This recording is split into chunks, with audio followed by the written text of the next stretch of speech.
Today, we're going to dive into what is, without a doubt, one of the most vital skills in modern hospitality.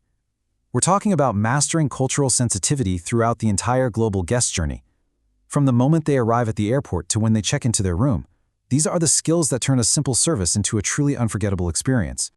Hello and welcome. I'm a hotel AI expert, and I've spent a lot of time in the trenches of modern hospitality operations. I'm so pleased to welcome all the students of Europe Hotel School to your online learning journey with us. Let's get started. So here's our game plan. We're going to move through 4 key stages. First, we'll get into the traveler's mindset. Then we'll tackle first impressions and communication.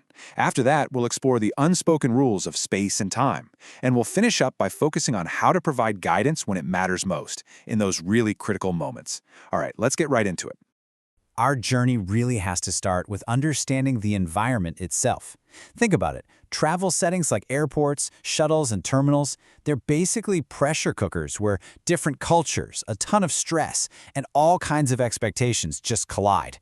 Getting a handle on the traveler's state of mind is absolutely the foundation of excellent service. What I love about this is how it really frames the guest's reality. A traveler is so much more than just a customer, right?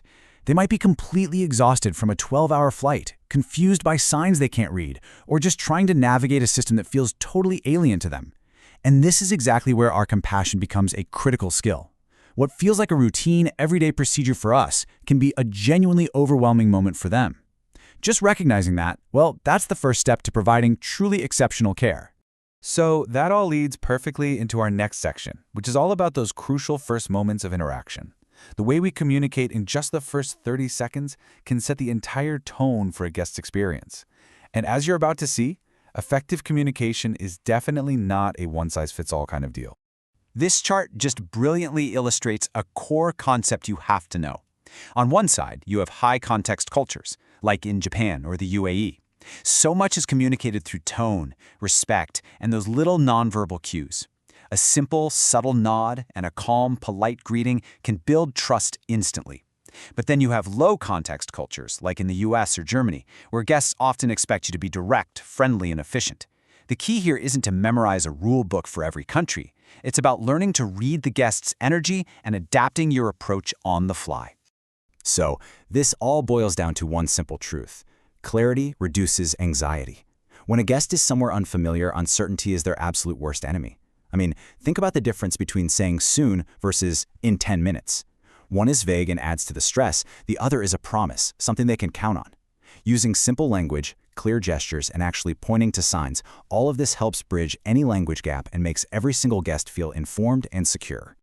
Okay, now we're venturing into territory that's often unspoken, but you can definitely feel it. We're talking about those invisible, unspoken cultural rules around personal space, how we treat belongings, and even our very perception of time. These things can have a huge impact on a guest's comfort. Have you ever just watched how differently people form a line? It's fascinating, right? And it's almost never about being rude or impatient. It's just a reflection of cultural norms. Some cultures see a queue as this very strict, orderly, first-come, first-served system. Others, well, they see it as more of a fluid cluster of people. As professionals, our job isn't to judge. It's to create clarity for everyone. Using visual guides like ropes, along with polite, guiding phrases, helps create a structure that just works. You know, handling a guest's luggage, that's a huge act of trust. For so many people, a bag is never just a bag. It's got valuables, maybe important medicine, things with deep personal meaning. That's why this 4-step process is so powerful.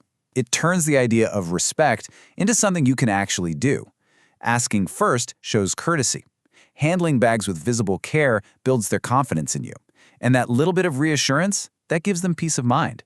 It's a simple sequence, but it is incredibly powerful. This table lays out 2 totally different ways of experiencing time. For some of your guests, a 10-minute delay is a big deal, a real sign of poor service, because punctuality is everything. For others, though, a rigid schedule is less important than making them feel comfortable and building a personal connection. A delay might even be seen as a chance to chat. Now, when these 2 perspectives crash into each other, you can get tension. The solution? It's all about transparent communication. Keeping everyone in the loop about why there's a delay and how long it might be helps manage expectations for absolutely everyone. Okay, this brings us to our final section, and honestly, this is where a professional skill really shines. We're talking about those difficult, stressful situations. In moments of disruption or when safety's on the line, our ability to lead with both empathy and clarity is put to the ultimate test. A safety briefing has to be understood by everyone, instantly. There is zero room for confusion. This is not the time for complex language or slang. The key is to make it multi-sensory. Use simple, direct words, yes, but also use universal symbols and visuals. Physically demonstrate what you're saying, like pointing directly to the exits, and repeating that key information in a calm, steady voice ensures the message lands not as an alarm, but as helpful, reassuring guidance.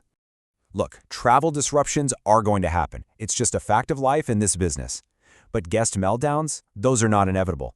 And that's where this comes in. It's about recognizing that people from different cultures will show their frustration in different ways. Some will be very vocal, others might just withdraw quietly. Your job is to respond with calm, clear communication that cuts right through the anxiety and immediately positions you as their helpful guide. If you remember just one thing from this section, please let it be this phrase. It is the single most powerful tool you have for de-escalation. The first part, I understand how inconvenient this is, that validates their feelings. It tells them, I hear you, I'm on your side. Then the second part, let me guide you, establishes you as the solution. You're taking control, but in a positive way that's meant to help them. So, as we wrap this up, what's the big takeaway here? The crucial point is that cultural sensitivity isn't some list of rules you have to memorize. It's about seeing the human being standing right in front of you, who might be tired, hopeful, and probably a little uncertain, and guiding them with genuine care. That's what transforms a simple transit into a positive, human experience they'll remember. It is professional empathy in action. And that leaves us with one final question for you to think about. In your career, you will face moments of cultural misunderstanding or friction. That's a guarantee. The real question is, how will you use your skills, your empathy, and your professionalism to turn that little moment of friction into a lasting memory of truly exceptional care?